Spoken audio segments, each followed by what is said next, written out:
Hello everyone, আসসালামু আলাইকুম। আজকে আমরা কথা বলবো যে স্টার্টআপের যে হলো ভ্যাট মওকুফের ইস্যুটা আছে সেটা নিয়ে মূলত কথা বলবো। আপনি কি নতুন কোনো স্টার্টআপ তৈরি করেছেন, বা ই কমার্স বা টেকনোলজি বা ইনোভেটিভ বিজনেস নিয়ে কাজ করতেছেন? তাহলে এই ভিডিওটি কিন্তু আপনার জন্যই। গত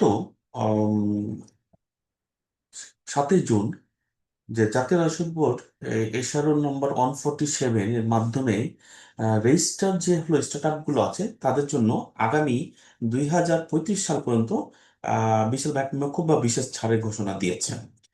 এবং আম, এইটার কিছু তিনটা ফেজ আছে। ফেজগুলো নিয়েই মূলত আলটিমেটলি ভ্যাটগুলো এখানে মানে এসআরওটা প্রজ্ঞাপনটা জারি করা হয়েছে। কারা এই সুবিধা পাবেন, বা অফিস ভাড়া বা সেবা আমদানিতে কিভাবে জিরো ভ্যাট আসলে সুবিধা নেবেন, সবকিছু এই বিস্তারিত ভিডিওর মাধ্যমে শেষ পর্যন্ত দেখলে আপনি বুঝতে পারবেন। সো চলুন যাই, আমরা মেন স্ট্রিমে যাই। প্রথমে জানা যাক এই ভ্যাট সুবিধা পাওয়ার জন্য আপনার প্রতিষ্ঠানকে কি কি কন্ডিশন আসলে ফিল আপ করতে হবে। প্রথম যে কন্ডিশনটা সেটা হলো আপনাকে আয়কর আইনের যে 2023-এর অষ্টম তফসিলের দ্বিতীয় অংশে বলা হয়েছে যে স্টার্ট আপের যে সংজ্ঞায়িত করা আছে সেই সংজ্ঞার মধ্যে আপনাকে অবশ্যই নিবন্ধিত হতে হবে। সো আপনি এই এই আইনের যে অষ্টম তফসিল, যে কারা কারা স্টার্ট আপ হতে পারবে, এটা অন্য একটা ভিডিওতে আমরা ডিসকাস করব। এবং 2 নম্বর যে পয়েন্টটা সেটা হলো সবচেয়ে গুরুত্বপূর্ণ, যে এনবিআর এর রাজস্ব বোর্ড বা রাজস্ব বোর্ড যেটা আছে, আহ, এই থেকে আনুষ্ঠানিকভাবে অবশ্যই আহ, মানে আপনাকে স্টার্ট আপ হতে হবে। আদারওয়াইজ নিবন্ধিত হতে হবে। আদারওয়াইজ আপনি কিন্তু আলটিমেটলি এই এই যে হলো অপশনটুকু আছে সেটাতে অ্যাক্টিভলি এটা মানে আপনি এই ভ্যাটের যে ছাড় আছে সেটা নিতে পারবেন না। সো তিনটা ক্ষেত্র মূলত এটাকে মূল্য সংযোজন কর অব্যাহতি প্রদান করা হয়েছে। তার মধ্যে প্রথম যেটি হলো সেটি হলো স্থানীয় বিক্রি বা সরবরাহ, যেটা স্থানীয় পর্যায়ে যেটা আপনার হলো আম, যেটা বিক্রয় করবেন তার উপরে কোনো ভ্যাট প্রযোজ্য হবে না, যদি আপনি রেজিস্টার স্টার্ট আপ হন তাহলে। 2 নম্বর যেটা, যে সেবা আমদানি সার্ভিস ইম্পোর্ট, যেটা আপনি যদি কোনো মানে বিদেশ থেকে বা দেশের কোনো থেকে কোনো সার্ভিস ক্রয় করেন, যেখানে 15% ভ্যাট দেওয়া লাগতো, যেমন ফেসবুক বা গুগল অ্যাডসে বা অ্যাডোবি সার্ভার সফটওয়্যার সাবস্ক্রিপশন যদি কিনেন, সেই ক্ষেত্রে কিন্তু 15% ভ্যাট দেওয়া লাগতো। এই ভ্যাটটুকু আর দেওয়া লাগবে না সেবা আমদানির বিপরীতে, যেটা সার্ভিস ইম্পোর্টের ক্ষেত্রে দেওয়া লাগবে না। আচ্ছা, 3 নম্বর যেটা সেটা হলো স্থানীয় স্থান এবং স্থাপনা ভাড়া, যেটা রেন্ট যেটাকে বলি আমরা সাধারণত, এর উপরেও মূল্য সংযোজন কর আম, অব্যাহতি করা ও দেওয়া হয়েছে। সো আপনার যদি নিবন্ধিত স্টার্ট আপ হন, সেই ক্ষেত্রে আপনি কিন্তু এটা গ্রহণ করতে পারবেন। সো আপনার অফিস অথবা ওয়্যারহাউস ভাড়া ওপরে কোনো ভ্যাট আসলে দিতে হবে না, যদি আপনি রেজিস্টার স্টার্ট আপ হন as per income tax act 2023 অষ্টম তফসিল অনুসারে। সো এইটা হলো একটা।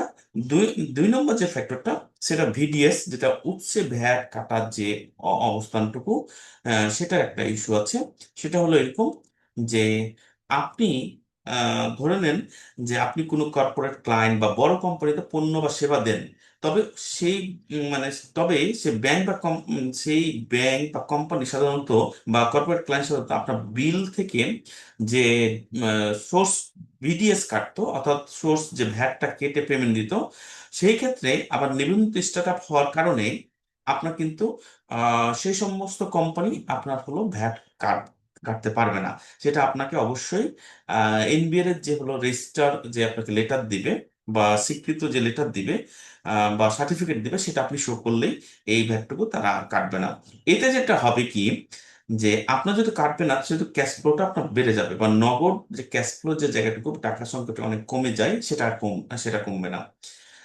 আর আরেকটা যে সুবিধাটুকু দিয়েছে, যে ইআরপি বা এন্টারপ্রাইজ যেটা বা সমজাতীয় কোনো যদি সফটওয়্যার হয়, অথবা এনবিআর এর লিস্টেড ভ্যাট সফটওয়্যার আপনি ইউজ করতে পারবেন, যেটাতে আসলে তারা ডকুমেন্ট হিসেবে অ্যাকসেপ্ট করে নিবে যে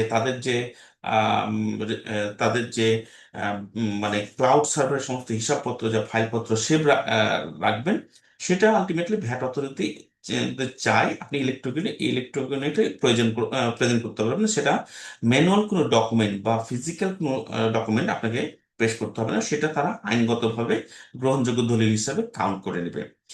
সো এই ছিল যারা স্টার্ট আপ শুরু করবেন তাদের আসলে সুযোগ সুবিধা। বাট এটাও মনে রাখতে হবে যে এই প্রজ্ঞাপনটি কিন্তু আপনাকে বারবারই আমি এটা রিপিট করতেছি, বিকজ আপনাকে স্টার্ট আপ হতে হবে, আদারওয়াইজ আপনি এই সুবিধাগুলো নিতে পারবেন না। লাস্ট বাট নট লিস্ট একটা কথা মনে রাখবেন যে এই জায়গাগুলোতে আপনাকে অবশ্যই মানে এটা করার জন্য অবশ্যই কোনো প্রফেশনাল হেল্প নিতে হবে, যিনি আপনাকে এটা ভালোভাবে আহ, মানে খুব সুন্দর হইতে বুঝাই দিতে পারবেন। অ্যানাদার ইম্পর্টেন্ট থিং, এই প্রজ্ঞাপনটি কিন্তু 1 জুলাই 2026 থেকে ইফেক্টিভ হয়েছে, যেটা আগামী 30শে জুন পর্যন্ত, 30শে June 2035, that is been 9 years, এটাকে কিন্তু আপনি ইউটিলাইজ করতে পারবেন। তাই আজ আপনাদের বিজনেস স্টার্টআপ এনবিআর এর নিবন্ধিত আছে কিনা সেটা নিশ্চিত করুন এবং অফিসিয়ালি এই ছাড়ের আওতায় আসুন। আর ভ্যাট এবং কর্পোরেট আইনে এমন যে কোনো জিনিস নিখুঁত বা বিশ্লেষণমূলক যে জায়গাগুলো পেতে আমাদের চ্যানেলটি সাবস্ক্রাইব করুন। ধন্যবাদ সবাইকে।